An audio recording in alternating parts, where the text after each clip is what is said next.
samazinātas amplitūdā. Bet kā tas ir, kad baseinā, kad vēl tur ir augstūdens vai atrā? Tur ir... Mēs esam te ļoti nopietna atšķirība starp cilvēku un vardu. Tagad jūs varat padomāt, kādēļ vardas sirds tik ļoti reāli. Tādēļ, ka viņi ir augstasiņu dzīvnieks. Tieši tā, savukārt cilvēks ir siltasiņu dzīvnieks un ķermeņa sergas temperatūra visu laiku tiek homeostazēta un uzturēta aptuveni vienādās vērtībās. Labi, tad ķeramies pie otrā jautājuma par neirālu šo te regulāciju. Ekstrakardiāla, kura tad nervu sistēmas daļa, somatiskā vai vegetatīvā, mums ietekmēs nervu sistēmu. Protams, ka vegetatīvā, tieši tā. Un vegetatīvai nervu sistēmai ir kādas daļas? Simpatiskā un parasimpatiskā. Simpatiskā un parasimpatiskā, tieši tā. Parasimpatiskās gadījumā kāda būs ietekme? Simpatiskā? Paaugstina to, pazemināt. Izdalot acetilholīnu. Izdalot acetilholīnu. Šeit ir preganglionārie un postganglionārie neironi, un šī parasimpatiskās inervācijas gadījumā acetilholīns ir abos tiek izdalīts, abi šie neironi izdala acetilholīnu. Savukārt simpatiskās inervācijas gadījumā noradamību, prevaipostu, ko izdala izdala noradrenalīnu un preganglionārais izdala to pašu acetilholīnu. Tieši tā. Un arī atcerieties, ka kā bija ar simpatisko un parasimpatisko, kur ganglija atradās. Salīdzinoši ir orgāns un ir mums nervu sistēma. Bija parasimpatiskā, bija intramorālajā. Simpatiskā domā. Simpatiskā ir šajā te ķēdītē. Tieši tā. Labi, un kādas tad ir šīs te ietekmes, kur galvenokārt iet parasimpatiskās nervu sistēmas, šīs te šķiedras, ko tās inervē sirdī? Koronālas asinsvadus un... Šeit mēs runājam pagaidām par sirdi. Asinsvadus. Mēsgus vadītājs. Sinus arteriāla un arteriāla mēsgu. Savukārt simpatiskā nervu sistēma galvenokārt sirds asinsvadus. Tipiskās šūnas. Mēs runājam par sirdi. Sirds asinsvadus, es domāju, tieši, kas viņu apgādā. Laba koronāra artērija, kreisā koronāra artērija. Viņi jau arī kontrolē simpatisku nervu sistēmu. Principā jā, bet viņi arī ļoti atkarīgi no paša šī te. Principā plūsma koronārajās artērijās ir ļoti atkarīgi no tā, kāda viņa ir pašā sirdī. Jo šīs te koronārās... Viņi vairāk iet kontrolējams uz sirdi, un sirds tad pats regulē tos asinsvadus, kas viņa virsū ir. Tā ir tas sanāks? Principā ir tā, ka šī te asins piegāda pašai sirdī ir tieši atkarīga no tā, cik lielu darbu sirds veids, jo sirds strādā intensīvāk, jo asins piegāda arī nepieciešama intensīvāka. Un tīri anatomiski šīs te koronārās artērijas atdalās no aortas loka. Un tad sanāk, ka viņi palielinās vai samazinās sirds ietekmi. Atkarībā no tā, cik sirds izgrūž šīs te asins. Jā, pasībā. Tātad parasimpatiskā ietekmē mēsgus. Un ja tā ietekmē mēsgus, tātad skaidrs, ka ietekme būs uz sirdsdarbības frekvenci. Un to jūs noteikti zinat, parasimpatiskā nervu sistēma nodrošina frekvences samazināšanos. Un tas mehānisms, kā tas notiek, varbūt kāds zina.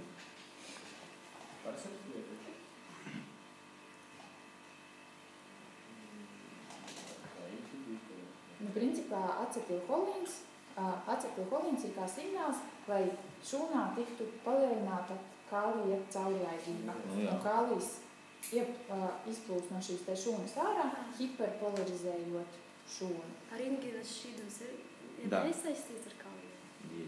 Ringeras šķīdumā viņš ir izotonisks asinim, viņā ir šie te joni, principā, kas mums ir asins plazmā. Ringeras šķīdums var teikt, ka mākslīgs asins, tā nevar teikt, bet viņš aizstāja. Jonu sadalījums ir tāds pats kā asins plazma. Tu vari teikt, ka tas acetilholīns, viņš kā inhibitors strādā? Nē, otrādi. Viņš palielina frekvenci. Viņš samazina frekvenci. Parasimpatiskā nervu sistēma frekvenci samazina. Ja notiek šūna, viņš veicina šūnu hiperpolarizāciju. Ja šūnas ir hiperpolarizēts, līdz ar to ir garāka šī te diastoliskā depolarizācija. Ir nepieciešams ilgāks laiks, lai ģenerētu nākamo impulsu. Labi, un simpatiskā nervu sistēma tātad palielina šo te sirdsdarbības frekvenci.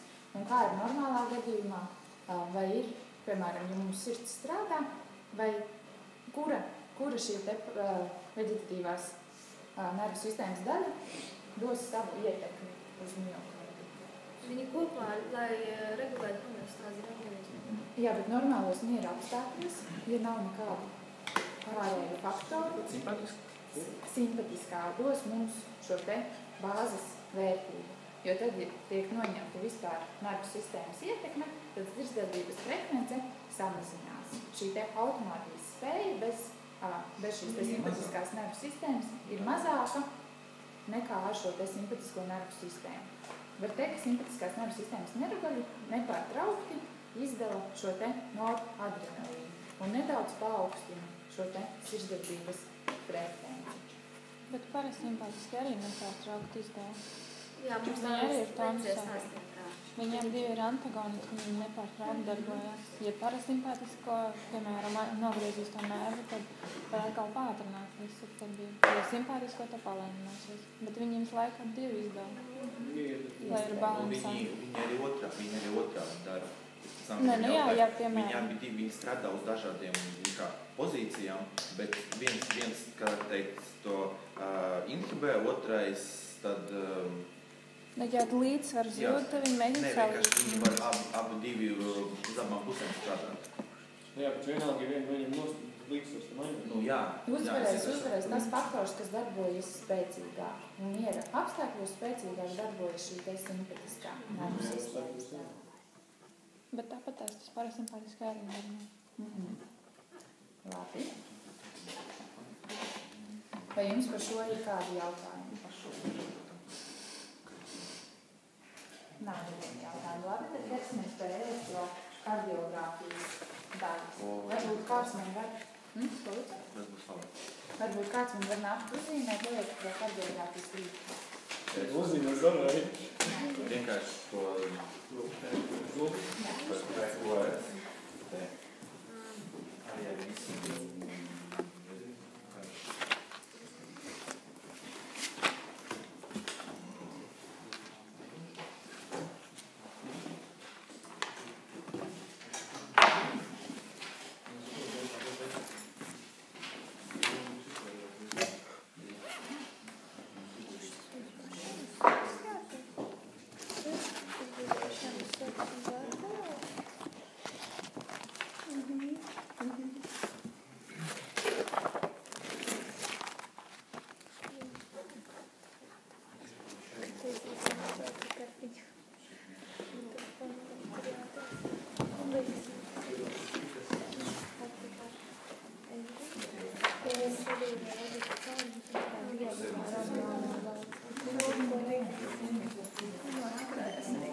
Šie te repolarizācijas zogi un kas ir depolarizācijas zogi. Kuri no šiem te zogiem parāda depolarizāciju un kuri parāda repolarizāciju? PQR parāda depolarizāciju un QST repolarizācija.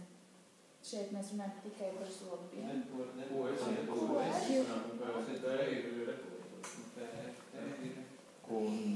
Šeit jūs jau piedāvāt kļūt, principā P zogs, Q zogs, R zogs un S zogs, visi ir depolarizācijas zogs. Savukārt T zogs ir repolarizācijas zogs. Un šeit, protams, daudz pieļauj kļūdu, ka tas, kas ir zem, tā ir repolarizācija, un tas, kas ir virs, ir depolarizācija. Bet padomāsim par sirdsdarbības ciklu. Tātad Principā šajā laikā notiek sistole. Kur? Šeit te. PQRS laikā tas raksturojās ar sistoli, vai ne? Un līdz ar tiem, tur nevar pa vidu būt repolarizācijas zobu tīri pēc loģikas. Un šeit te ir fizikāli jāskatās, kā tad šeit te zobi veidojās, jo svarīgi ir virziens, kādā šis te uzbudinājums izplatās. Un ja uzbudinājums izplatās, arī jautājums uzreiz, kādēļ parasti tiek analizēts otrais standarta novedījums. Vai jūs zināt, kādi tie standarta novedījumi vispār izskatās? Tāpēc tas ir... Kur ir? Tie vienpolu un divpolu. Te mēs runājam par divpolu. Tas ir labais kambaris. Man, ja es nedomāju, pareizi. Viņš otrais ceturtdienas regulē vairāk sirds labo pusi. Viņš skatās uz kambaru kontrakciju labo.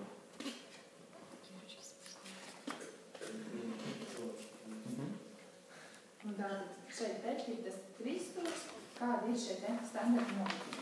Ja jūs neesat saskārušies ar šiem te, principā ar elektrokardiogrāfiju, tad sensors liek 4 vietās uz abām rokām un abām kājām. Bet darbojas 3 šie te sensori un 4. ir zemējuma sensors. Un pēc tā arī izšķir šos te novedījumus.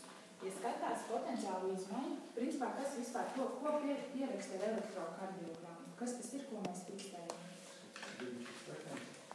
Sirdvadības frekvencijā, bet kas tas ir par fizikālo lielumu, ko mēs nosakām? Tātad mēs runājam par potenciālu starpību. Līdz ar to tātad skaidrs, ka tas ir potenciāls. Un kādēļ tad mums rodas šī potenciāla starpība un kādēļ mēs to varam nomērīt uz rokām un kājām? Vai tas jums ir skaidrs? Atcerieties, bija darbs par elektromiogrāfiju. To mēs visi pildījām, un to mēs atceramies, ka mēs arī ar šiem elektrodiem pierakstījām potenciālu izmaiņu muskuļa kontrakcijas laikā. Un tas, ko mēs jūtām, bija šīs te jonu plūsmu, jonu izmaiņas, līdz ar to potenciāli izmaiņas šūnas ārpusē un šūnas iekšpusē. Un tā mēs varējām noteikt, kad ir šis te darbības potenciāls un kad nav. Un principā elektrokardiogramma arī mēra šos pašus biopotenciālus, tikai jau tālāk no šīs te vietas. Jo miokards arī tāpat kā miogrāfijas gadījumā mums ir darbojošs muskulis. Viņš pumpē asinis. Līdz ar to viņš arī veido šos te biopotenciālus tāpat kā miogrāfijas gadījumā. Vai tas jums ir skaidrs?